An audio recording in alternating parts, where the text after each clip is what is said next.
It's time to get all your Star Wars news in a single file.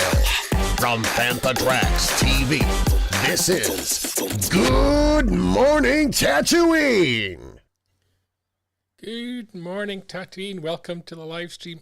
Ever so slightly late. We just had a power cut here. But things are back up and rocking. The sweat is on, much like the prison officers in this week's episode. But with me from fantatracks.com to keep me in line, here we go, Mr. Mark Newbold. Hello, Brian. We're back on. Amazing. Yeah, that was a exciting few minutes there. Just It was 1 minute before going live, and everything just went black, and just had to reboot everything. Brilliant. Perfect. As to the wonderful stress of the evening so far. It does. It does. What did you think of this week's episode? Let's just get cut right to the chase. Wow. So where do you start? So many elements of this episode were just tip top. The acting, I think everyone has picked up on. Andy Serkis was amazing. Stellan Skarsgård was amazing. Just performances all round was fantastic. The story was gripping. The Twilight Zone twist that we will get to near the end was just gut-wrenching. It was just so many things about it. It was brilliant. The music was great. The direction was on point. Just everything. I think everything. Perfect storm of good stuff this week. Yeah, it was probably my highlight of the series so far. I think this episode. It's kind of, things have been slow burning for a while, and we've had little peaks, and they've maybe dropped back a little bit for me. And this week was great because it was just right. Let's just go for it. One disappointment: no Cyril.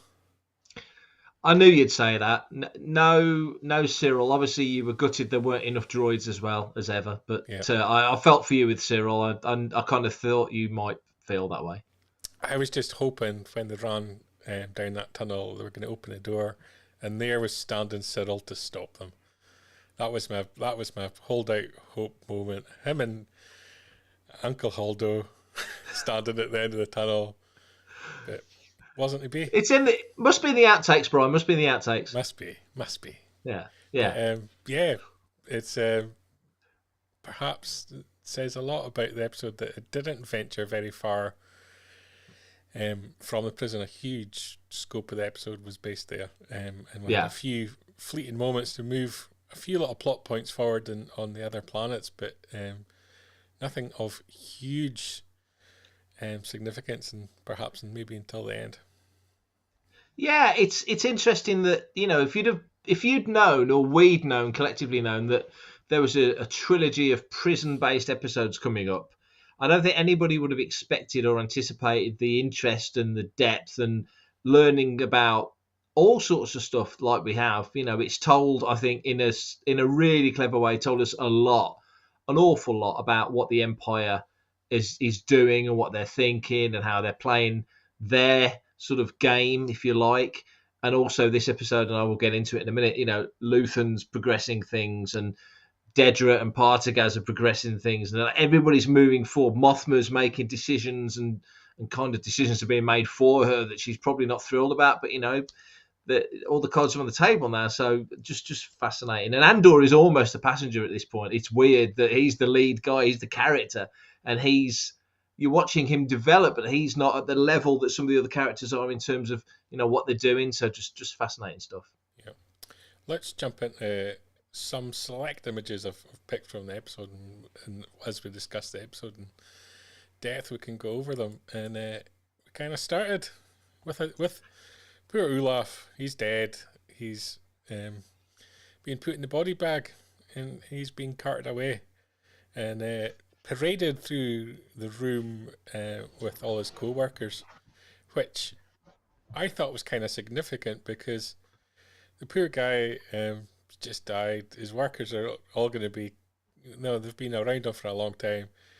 It's all they've got. They've got a very dull life in there.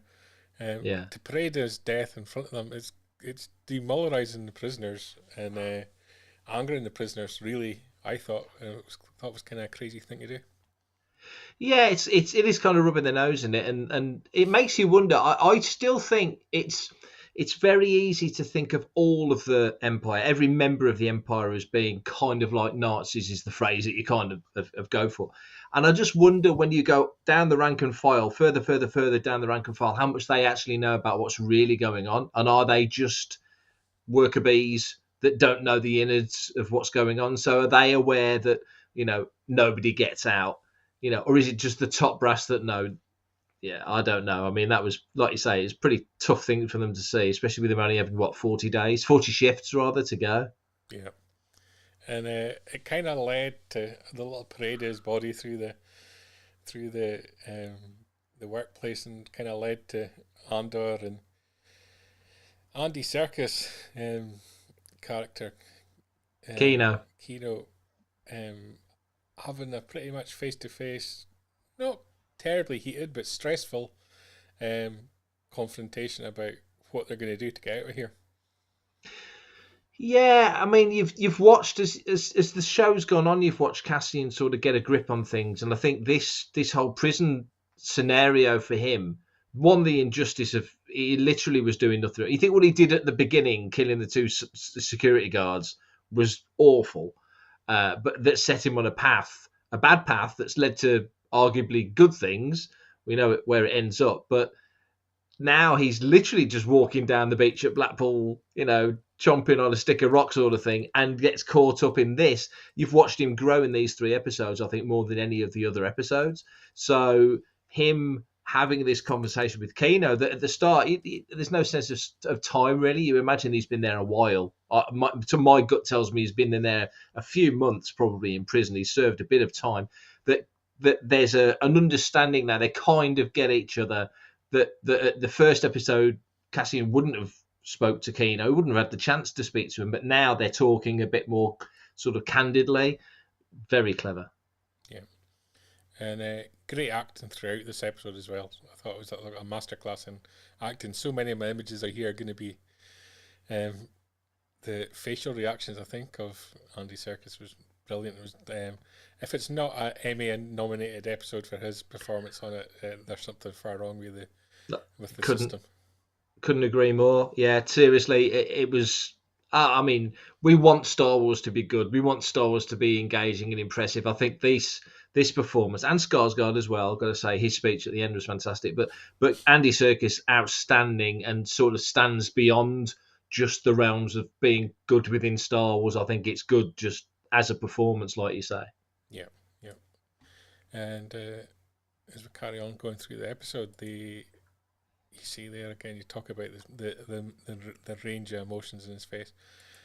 And I find this scene particularly good in that, the walk back to effectively their prison cells, and they've got to walk past everybody sort of in their company there, and that's putting the pressure on Kimo in terms of his decision making and what he does next, because everybody looks to him. Obviously, he is literally the leader of that group, but it's a little bit more than that. They're not going to do anything against him. It's not just a case of he's the leader on the factory floor. He's the leader of them, full stop. Yeah, and I mean, they know about level 2, and they've just seen Olaf die, and a lot of things in their little world, and it is a little world, with no bars on the doors. On that, it's almost like they're invited to step on that frying pan of a floor.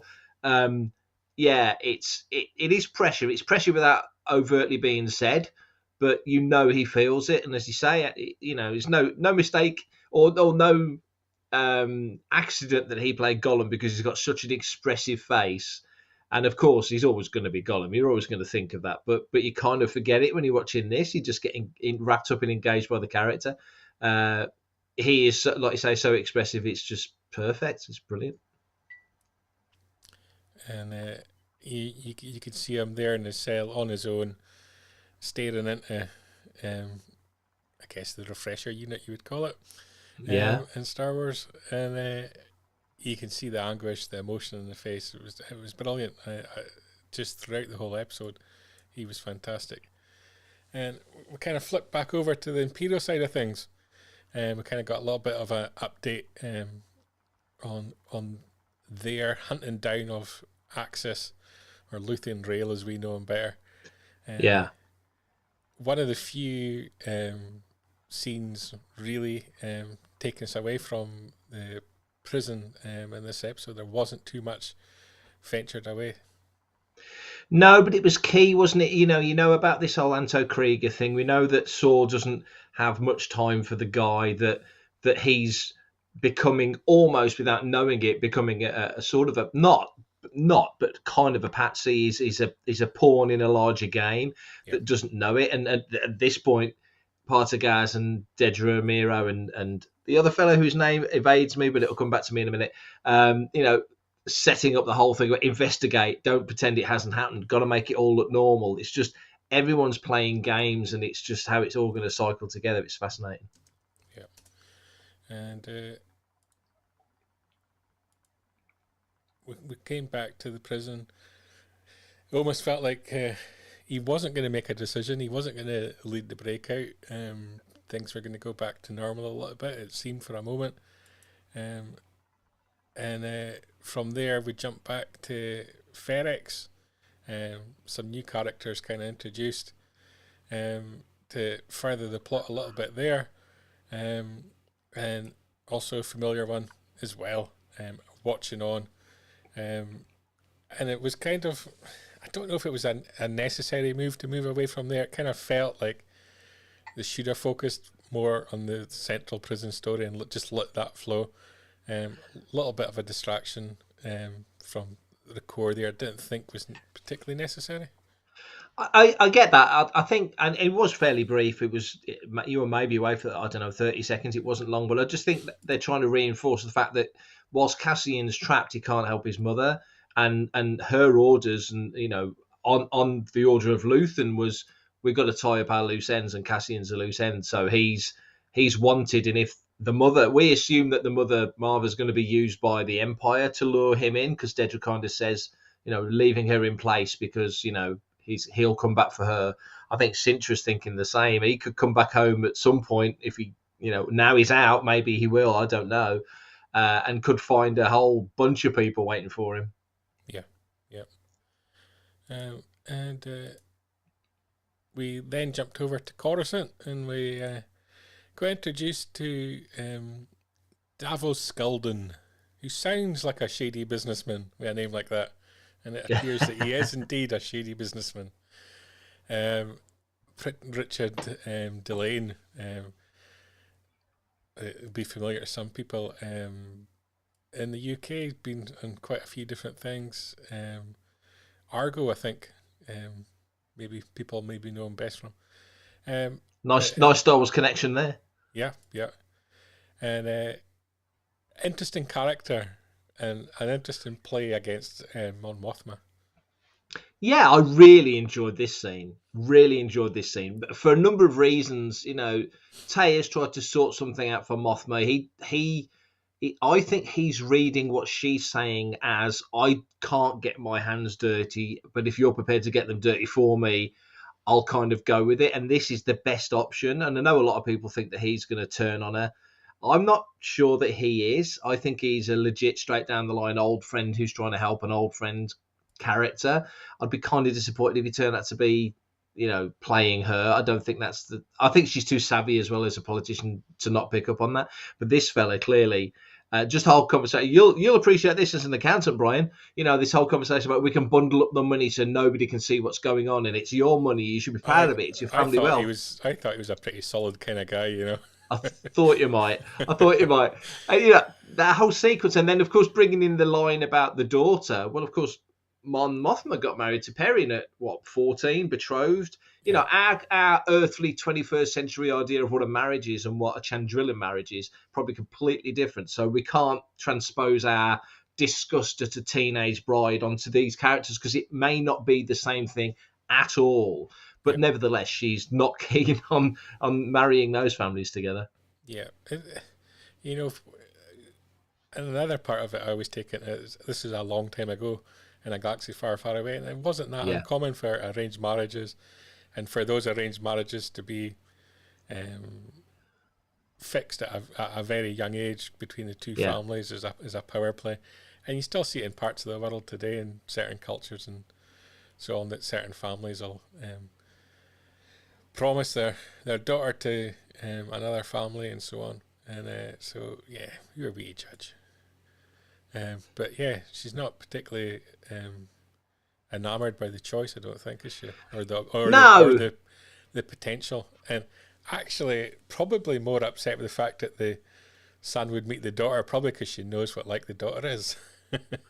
Well, yeah, I mean, the daughter's not, she's no catch, is she, really? She's a terrible teenager and could, cause all sorts of trouble. But above and beyond that, I think for Mothma, she realises that the stakes are getting very tangible and real now. Up till this point, she's even going back to Revenge of the Sith, which is 15 years before this. She's still, it's words. It's not so much action, it's more words. And we are coming within the realm of Rebels now, where that she gets more involved, as we saw in that show. But now it's not a physical, tangible thing, and that is an action that if she says yes, that has a direct effect. So I think it's getting very real for her.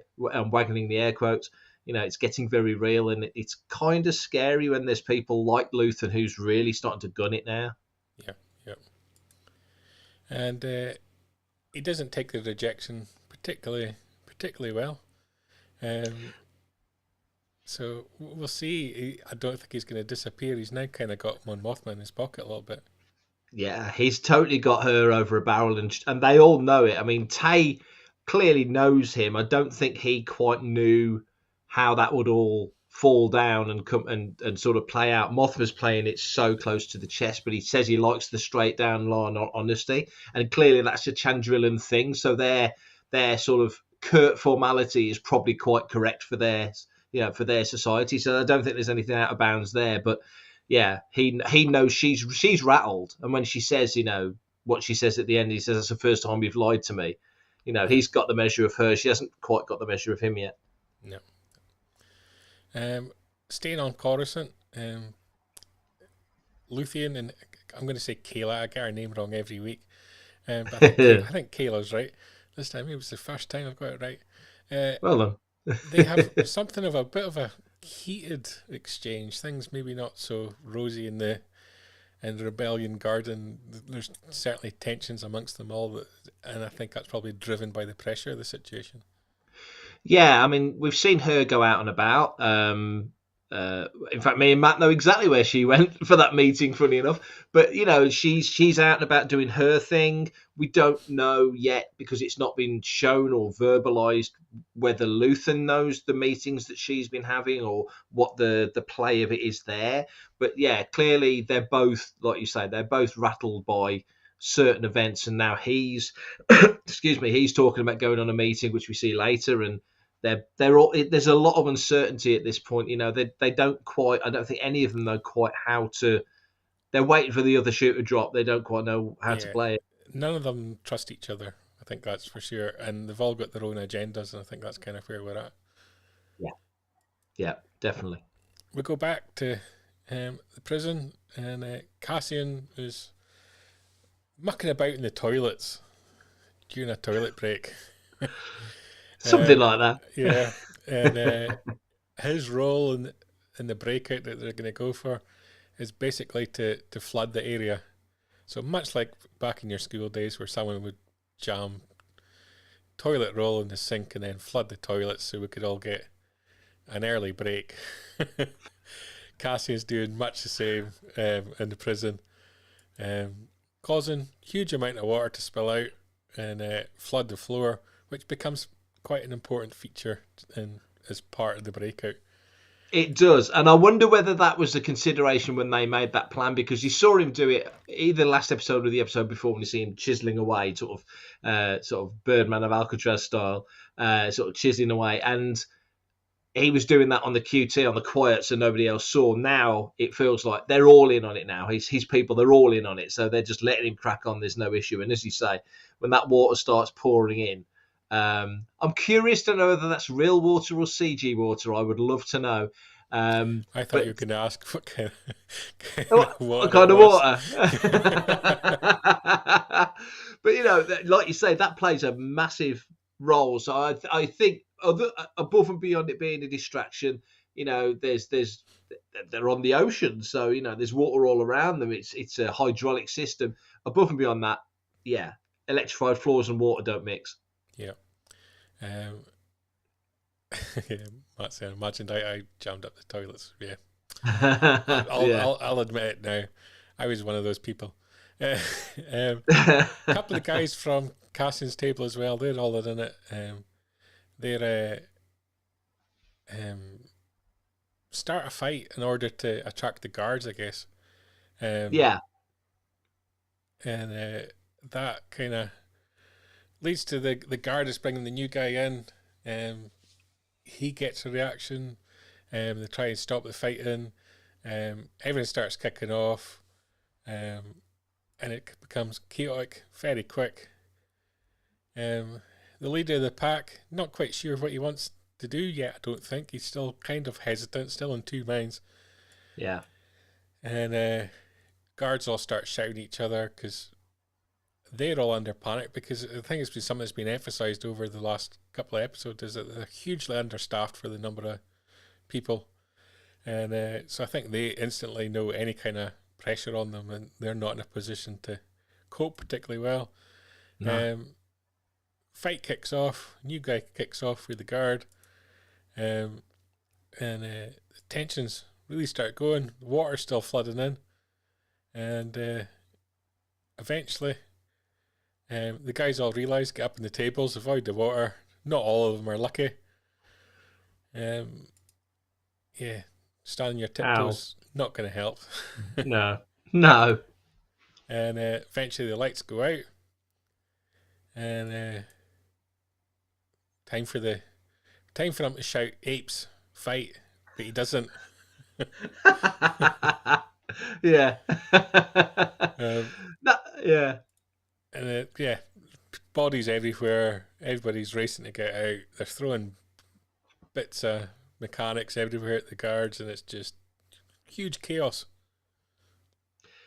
Yeah, I like the scattershot feel of it, but it did feel like they'd got a sort of a plan. And I guess because they know, they're at this point now, they all know that if they don't do anything, they're going to die a slow death, essentially, because they ain't leaving. None of them are leaving. But by the same token, they must know that even if they try and get out, a lot of them are going to die. So it is that sort of Charge of the Light Brigade feel almost. It's a valiant thing that they're trying to do. And let's not forget, we know Cassian is in there completely by mistake. There's every chance, and I know you'll appreciate this, being a fan of the rule of Imperial law, Brian, that there's murderers and all sorts of people in there who are legitimately being held. So we are watching a proper prison break. They're not all good guys being held for no good reason. There's going to be some genuine criminals in there. They're all held for good reason. They're all held for breaking the Public Order Act that the democratically elected Emperor Palpatine brought in to help the galaxy cope during these terrible rebel terrorist times. I thought you might say something like that.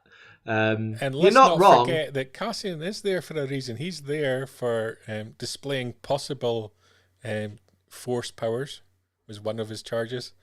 And the other charge was for dissent against the Emperor. Yes, which dissent. That's a 6-year charge, easy. Yeah, it was 6 months, wasn't it? But now it's 6 years. Take it up with the Emperor. Yeah, not a good place to be. Yeah, don't be showing off your potential force abilities. No, don't wave your hand at anyone. Yeah. No. The wall of shoes is back. Ferrex had their wall of gloves. Nardina 5 has their Narkina, yeah. That's the word. Has their wall of shoes, and everybody ignores them. Nobody thought, let's go for a pair of shoes. Where's Pozu when you need him, eh? I know. And prison guards start falling and getting shot. Can I just say, Brian, before you move on, it made me smile when that fella going off that rail lands on the floor. If you look at the way he lands and the way his arms twisted behind his back, if you ever watch Family Guy, everybody who falls over lands in that position. That is totally a Family Guy joke. It's perfect. My thought here is, It's the only Imperial facility with guardrails, Yeah, and they're falling off and they, it. yeah, exactly, yeah. So it proves it's a wasted expenditure. They didn't And need that it. shows the Emperor's right all along in his aesthetic of not having guardrails. This is clearly not an Imperial facility. This is a commercial offshoot. Terrible. And then eventually they get to sort of, I guess it's sort of the central control room, I'm going to call it, for something better to do. And we get an incredibly impassioned speech down the microphone to all the guys to basically rise up. Yeah, I mean, that was his moment, wasn't it? That was really his moment. And Cassian's really on his case. Is that all you've got? Come on. This is I was going to say this is the Braveheart speech. It's not a right thing to say to you, is it? But, it's that big moment to give the big speech. And he hasn't got it, has he? It's not in him. He's not that guy. But he finds it, it's a great moment. And again, the acting was just bang on. Yeah, there's a comment in the how come the Emperor's multiracial and multigender prior to New Hope, where they all disappear to by the time of episode 4? That's what happens when you're fascists. Yeah.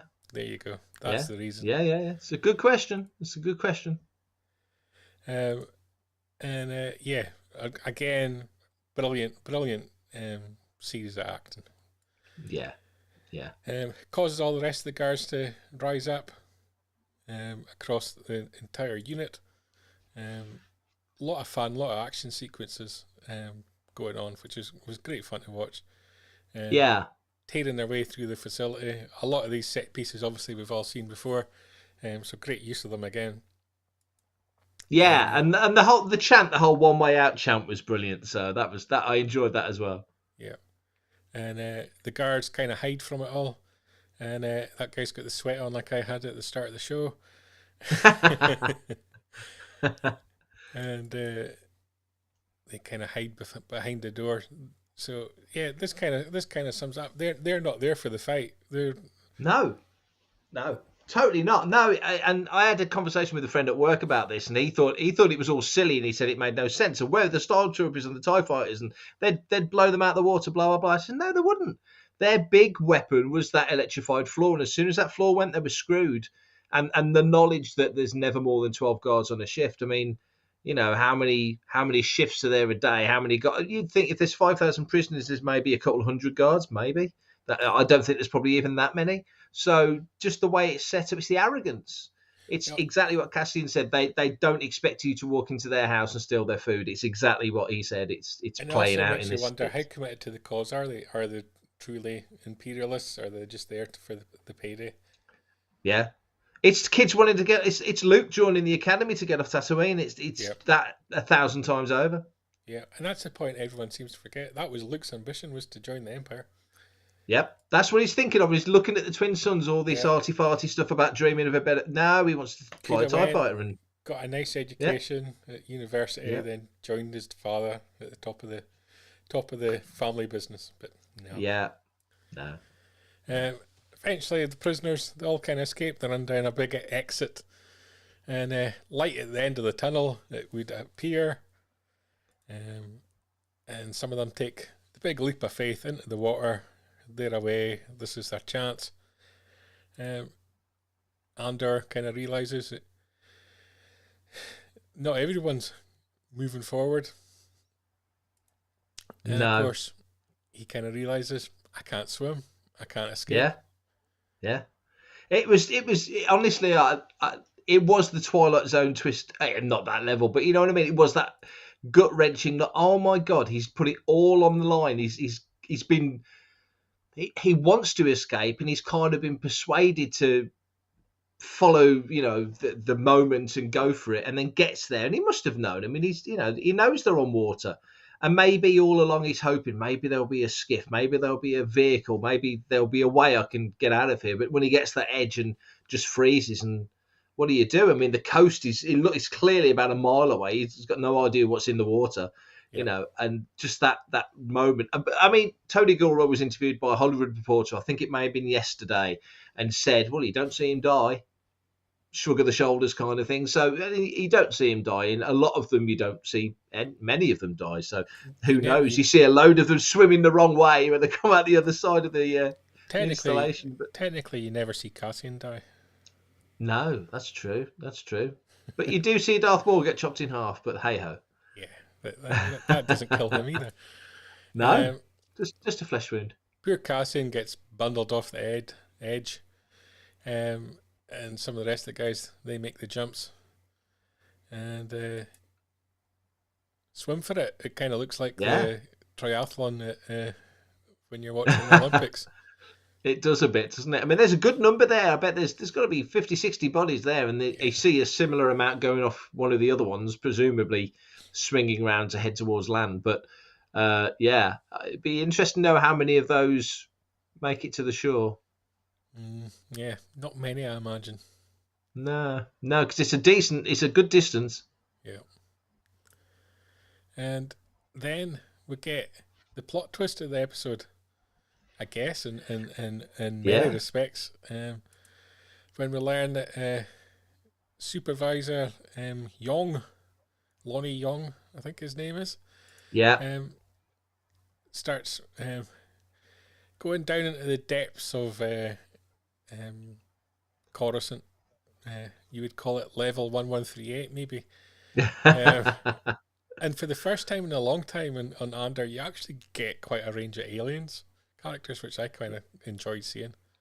During the whole sequence. It has been noticeable that there hasn't been many, but by the same token, the opportunity to see them outside of Ferrix, which feels like a very sort of colloquial place. Anyway, there hasn't been that many opportunities, so it's not been a problem. He enters an elevator, retrieves an earpiece from above the elevator and puts that on and begins a conversation with one Luthian Rail, and it not necessarily the friendliest of conversations. Things become a little bit tense between them. He's obviously been a source within the ISB for Luthian, and things are getting dangerous for them all, I think. I think we're still at that point because it's rebellion with a small r. It's lots of splinter factions that aren't unified. They're not all fighting the same fight yet. Well said, Louis. I agree, very much agree. That it's almost a pissing contest. It's almost like here's Young saying, "Well, I've put this on the line," and Luthen gives that great speech. "Well, I've put that on the line," and Mothma's going, "Well, I've got the most on the line," and everyone's got the most on the line because they're not all fighting the same fight. They're all aiming for the same goal, but they're not fighting it in a unified way. So I think until they're all on the same page and you've got that command structure, you kind of think Dodonna and Leia and different people where they've got a focused goal. You're going to have these sort of friction moments, and this was really interesting because clearly he's a young fella and he's got a family and he's deep undercover and he's making progress within the Empire, so he's kind of more impressive than he needs to be in a way, But Luthen's like, "Sorry, dude, you're not going anywhere. It gives me no pleasure to say it, but you're trapped," and then tells us, how damned he is as well. Beautiful shot, that. Beautiful shot. Classic Imperial location, no handrails. Nobody falls off. No handrails, nobody falls. That's the general rule.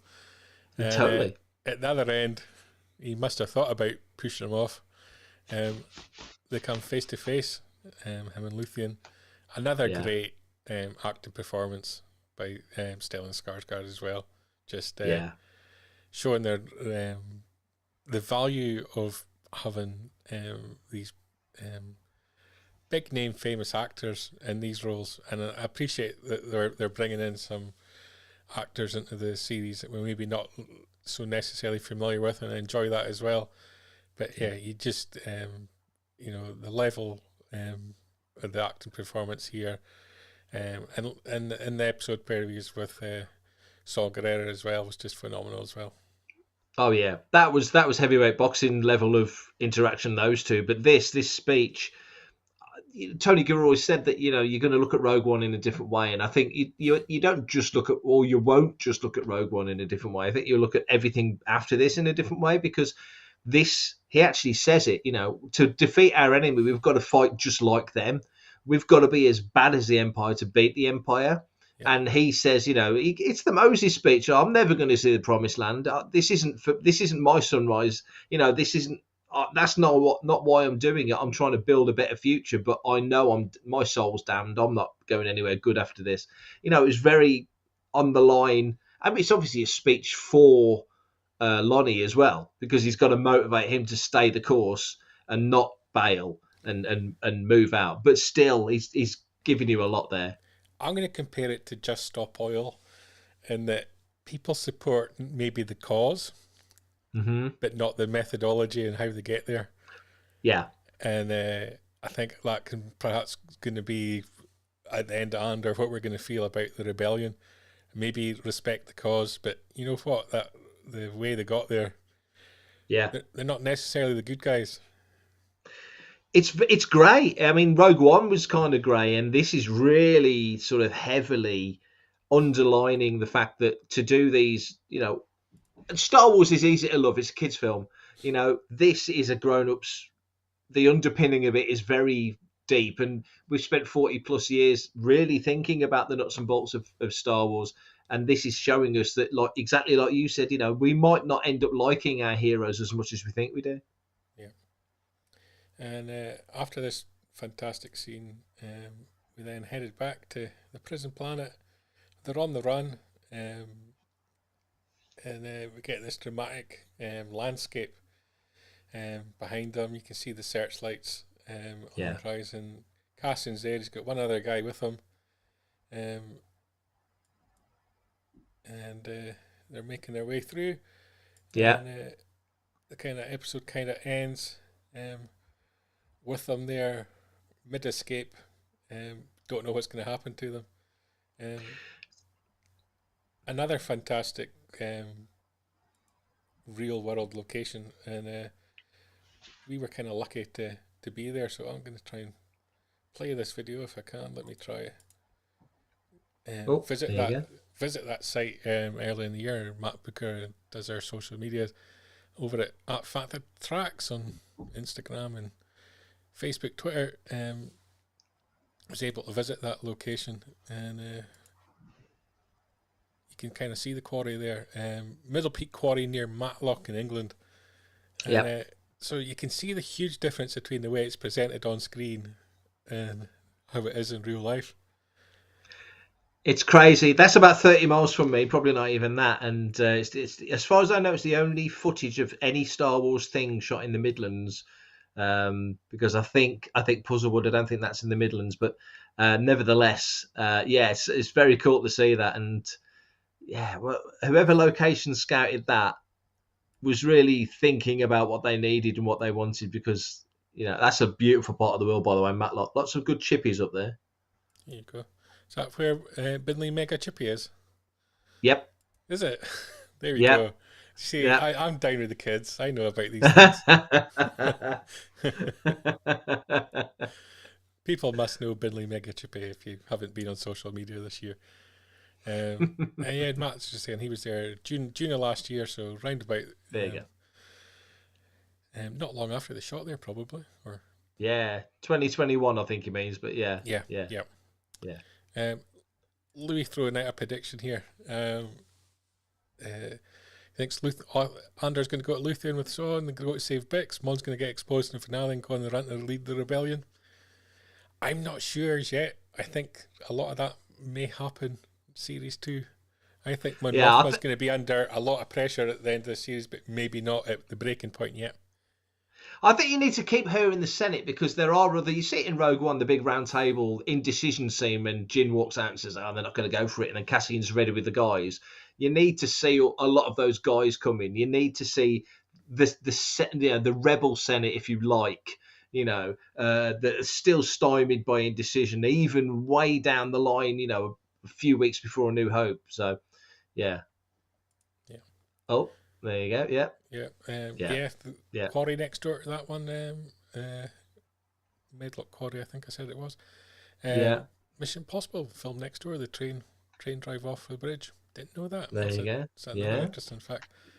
In terms of Andor saving Bix, do you think the rebels will help him, or is that going to have to be a solo adventure? I kind of feel like you know, Luthien's used her, chewed her up, spat her out, doesn't care. yeah, I agree. I think you've got a more chance of Brasso getting her out than anybody else, because they're quite a tight sort of found family unit, if that makes sense. Yeah. I don't know what the fate of Marva's going to be because she's clearly not well. But yeah, Bix feels like there's more for her. You wouldn't bring in such a good actress just to use her in such a few episodes. I think season 2, I think there's a destiny for all of them in season 2 and a place in the rebellion. But I still go back to Mothma staying in the Senate, bringing in more people on the quiet. There's clearly others who want to dissent. I know you won't agree with that because it's all about democracy. Yeah, exactly. The Yeah. democratically elected emperor and his Senate approved policies, all because Jar Jar Binks went there and pointed out what problems were happening in the galaxy, and everyone united around the one most charismatic character in Senator Palpatine. Lovely guy. And abused by the Jedi and disfigured in a terrible way. Poor guy. Exactly that. Yeah. And all these people supporting these terrorist organizations, stealing people's payroll. Those people probably never got paid that quarter. Think about that in a financial crisis situation here, and people are getting their taxes raised all around the galaxy to make up for that lost payroll. It's terrible. I can't. I'm speechless, Brian. I can't even think of a snappy response. There's nothing I can say.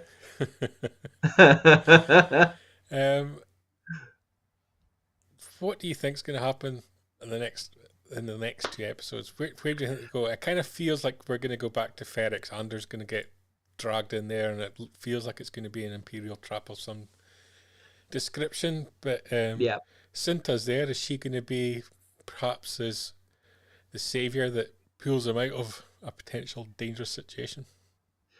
I just wonder, because he served, he served a chunk of time.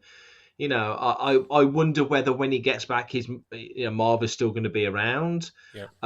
It does feel like he's walking into a hornet's nest because Dedra's kept the mother there as kind of a soft law for him, and Cinch was waiting for him to presumably take him out off the table.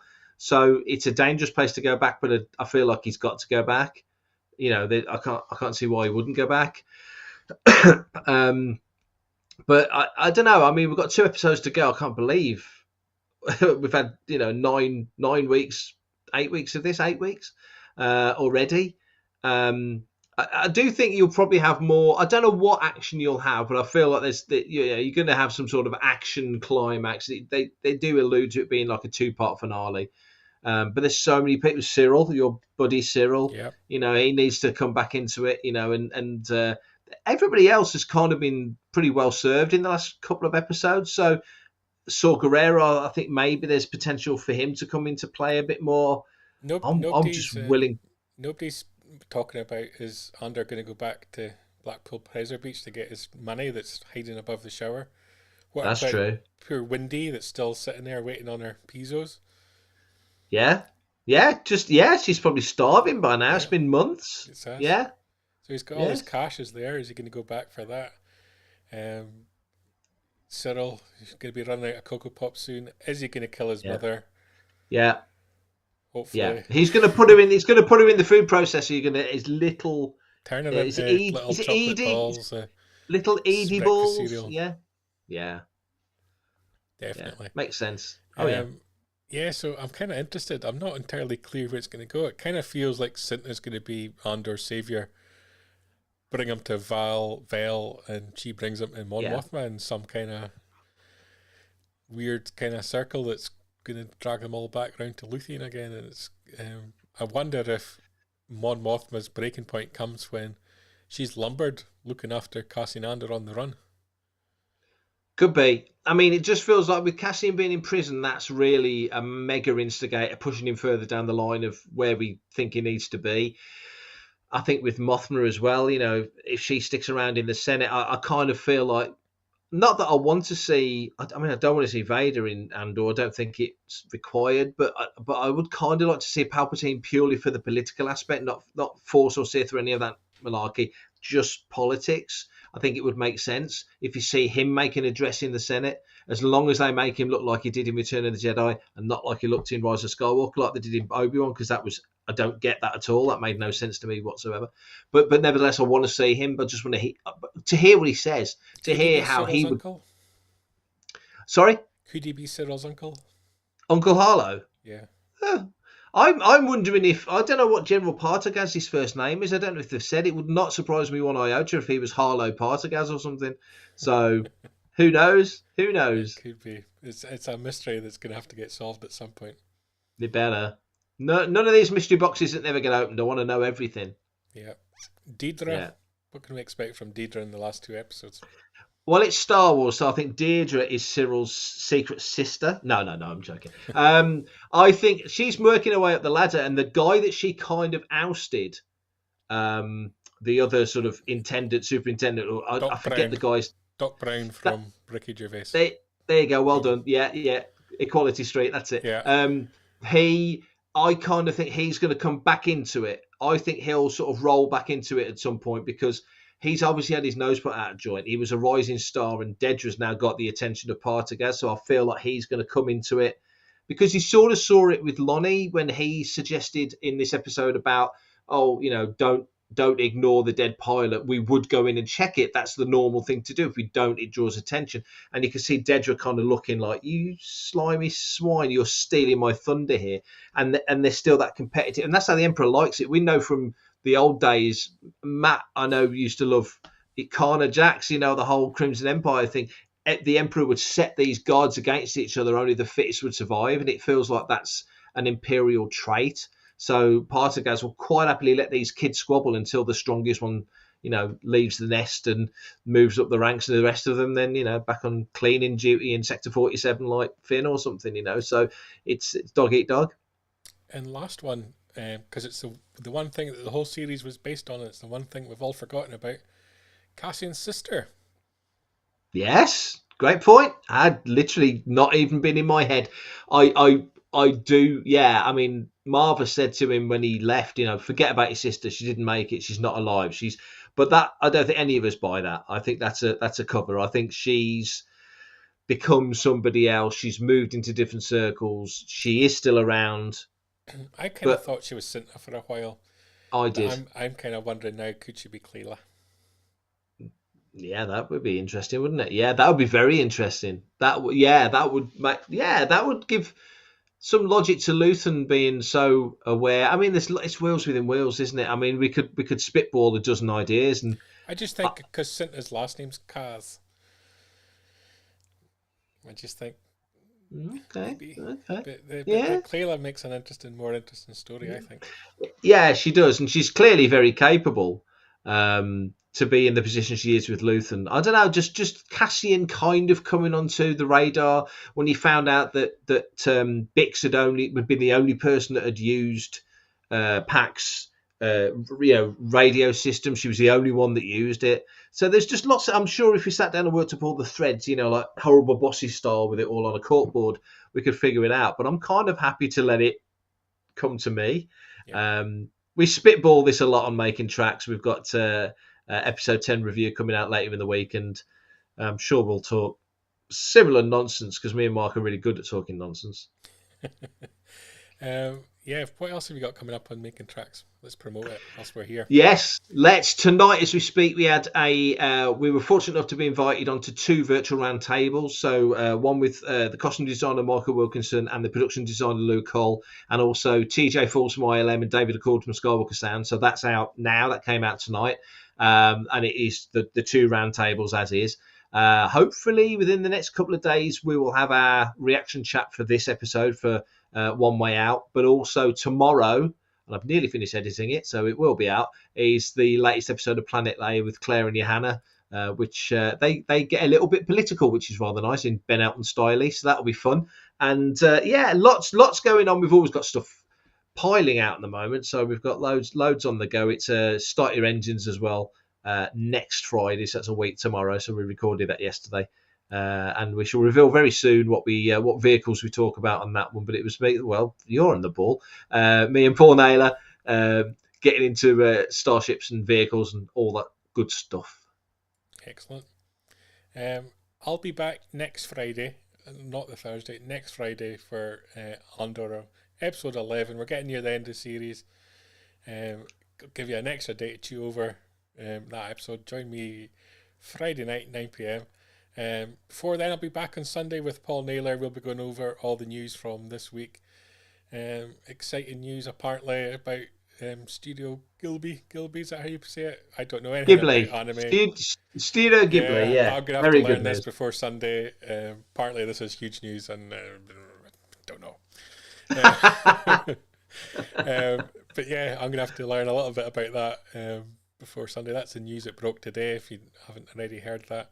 They're working on something with Lucasfilm, I think, is all that's really been said, but we'll assume it's Star Wars.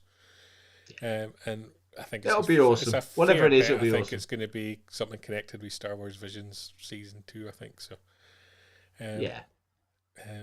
we'll end with that. We'll have, I was going to say Bring Home the Bounty, but that's not what it's called, is it? Bring Home the Galaxy, I think it Bring is. Home the Galaxy, this time. Yeah. Bounties are no longer in celebration. Can't bring home the bounty. Yeah. So you've got that to look forward to as well. That'll be on the news. We'll be looking at the products from that. And anything else that happens, it's been quite busy, I think, because we've had... It has. People leaving Star Wars projects, people potentially joining Star Wars projects. So lots to discuss on Sunday's show. Excellent. Look forward to it. Yep. Thanks for joining me tonight, Mark, and for surviving the false start. and we'll join you all again in the next show. Thank you guys for all your thoughts and comments, and we'll talk soon. Keep up to date with the latest Star Wars news each and every day on FanthaTracks.com. You can also find us on Twitter, Facebook, Instagram, TikTok, Tumblr, and Pinterest at Fantha Tracks. And be sure to like, comment, subscribe, and follow Fantha Tracks TV to be alerted to new content and to be a part of our live shows.